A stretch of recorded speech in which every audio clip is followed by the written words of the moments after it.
kasih Anda masih menyaksikan Gapai Kemuliaan dalam episode Ustadz Menjawab. Kita lanjutkan lagi pembahasan kita hari ini ya Kiai. Saya akan bacakan pertanyaan selanjutnya. Ini pertanyaan dari Ibu Diah di Sukabumi.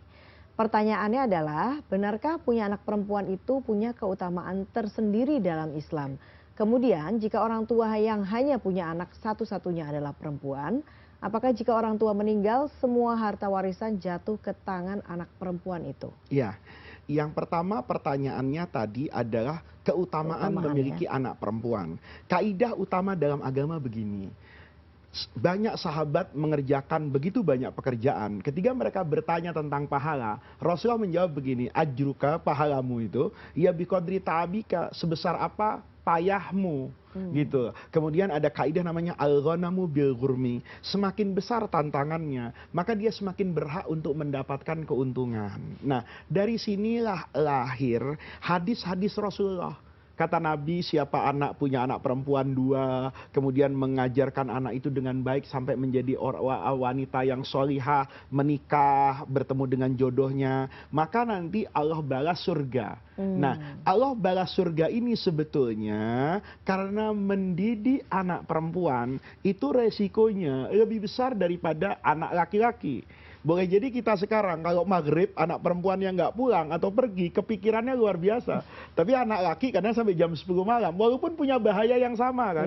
Ini saya mohon maaf ya, kadang-kadang orang-orang punya anak perempuan, saya takut anak saya hamil. Lah anak laki juga bisa menghamili anaknya orang lain. Betul. Sebetulnya sama. Tapi kan perasaannya berbeda Mbak Eva. Karena perasaan yang berbeda, pengorbanan yang jauh lebih besar, maka di sini dikatakan dia masuk surga karena pahalanya sangat besar dalam mencurahkan perhatian kepada anak perempuannya. Itu pertanyaan yang pertama. Yang kedua terkait warisan. Ini karena pemirsa yang bertanya ini tidak membedah kasusnya secara utuh.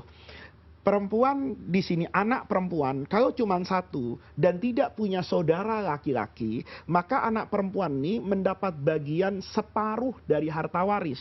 Nah, apakah kemudian dia mendapat sisanya? Itu bergantung, Mbak Eva. Bergantung apakah ada ahli waris lain di situ. Kalau ada ahli waris lain, misalnya ada anak perempuan, ada pamannya anak perempuan nih, saudara kandung bapaknya. Jadi bapaknya bersaudara, ada saudara, bapaknya meninggal, punya anak perempuan 1 dan punya adik laki-laki 1 dari bapaknya ini, maka yang perempuan dapat separuh. Adik bapak paman ini dapat sisanya. Separuh berarti. Kalau kemudian di sini ada ibunya, lain lagi. Anak perempuannya tidak berubah, bagiannya tetap setengah.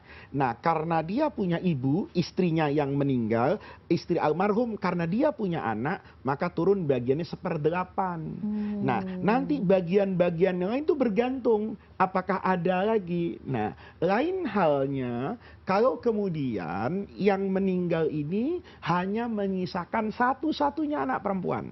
Tidak punya saudara dia. Artinya nggak punya saudara laki, nggak punya saudara perempuan. Sudah tidak ada bapaknya, artinya tidak ada kakeknya anak perempuan ini, tidak ada neneknya, ya. Maka di sini ada khilaf. Kaul yang muktamad, yang saya dulu belajar dari guru saya, maka harta itu jatuh kepada anak perempuannya semuanya. Separuh sebagai fardon, setengah tadi ketentuan syariah, separuhnya itu roddan. Roddan itu pengembalian dari sisa harta yang diambil separuh haknya anak perempuan dan tidak ada lagi ahli waris yang lain. Nah, tetapi ada mazhab yang mengatakan zawil arham, dilihat dari saudara ibunya. Gitu loh, dari saudara yang dari jihah perempuan tadi. Ya misalnya kalau yang meninggal itu suaminya ini nggak punya adik, ya nggak punya adik laki-laki yang sekandung, tapi punya saudara dari perempuan, atau punya bibi dari ibunya. Kan tante itu 2, ada tante adiknya bapak, ada tante adiknya ibu.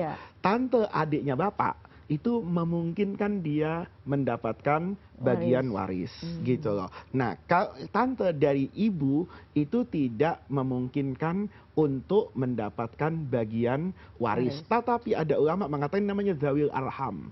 Ini dikasih warisan kalau yang nanti dari jalur laki ini sudah nggak ada. Tetapi yang banyak diikuti oleh para ulama, kalau semua bagian ahli waris dari ashabul furud yang ada ketentuannya di Quran, setengah, sepertiga, seperempat, 2/3, itu sudah tidak ada. Kemudian tidak ada asobah.